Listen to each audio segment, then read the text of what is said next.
And before we get into the second part of the question, I also just wanted I know it's probably not a quick answer, but how are you able to get to a point where you can remember your dreams? Ooh, so I like, first of all, that you said a backpack full of rocks, because that's really what most of us are carrying around in this lifetime, is this big bag of trash, a backpack full of rocks that we don't really have to be taking with us everywhere we go. And in my mind, and according to Bernard's work, that bag of trash is just the trauma that's been put on us over time. So getting to that trauma is done via your dreams. And it's really hard to remember your dreams when you're just, sort of starting out. And I lived a life up until I met him where I thought dreams were just nothing, something to be forgotten, embarrassing, cute. You wake up in the morning and go, what? And you just forget it. But Right. most of the time, you don't even remember a dream. And people say, I do not dream. Well, science tells us otherwise. Everyone dreams. And it sounds kind of crazy, but this actually helped me, and other people have said so too, where when you get in bed at night, you say, you know what? I'd kind of like to remember my dreams in the morning.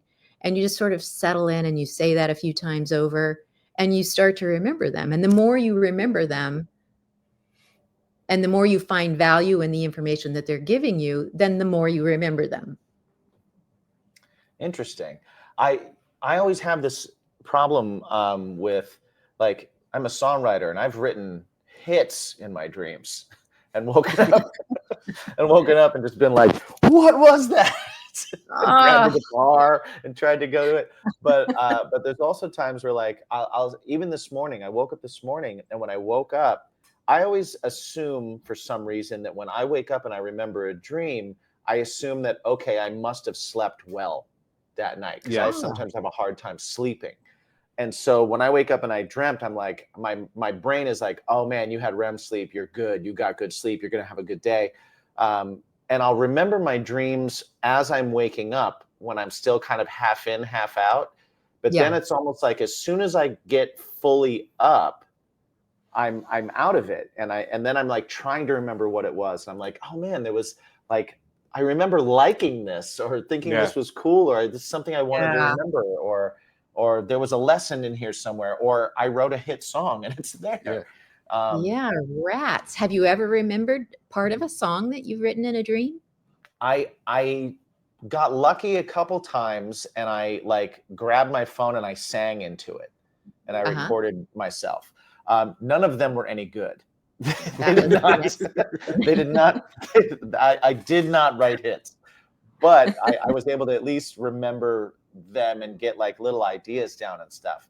But I've never really been able to successfully remember a dream for longer than the few minutes right when I wake up. And I'm Have you not ever sure why that is. have you ever tried writing them down in that little bit of time? Some people keep a notebook right by their bed.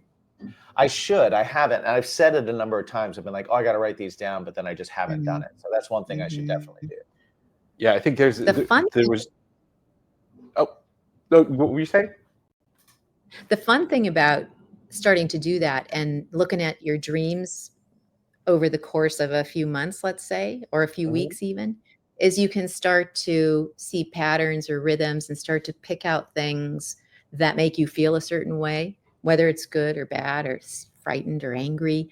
Hmm. And, like, for example, maybe there's something that happens in a dream. Maybe it's not the same thing every dream. Maybe one dream you're jumping off a cliff with a blindfold on, and the next day you're doing something else that's seemingly scary. And you can start to think about, well, what makes me feel that frightened in the real world now or growing up, or what can I associate that to, mostly in our past, or even, as crazy as this seems, but it is so true, even in utero, you're being shaped by, this woman who's, you know, meant to take care of you and birth you in a healthy way.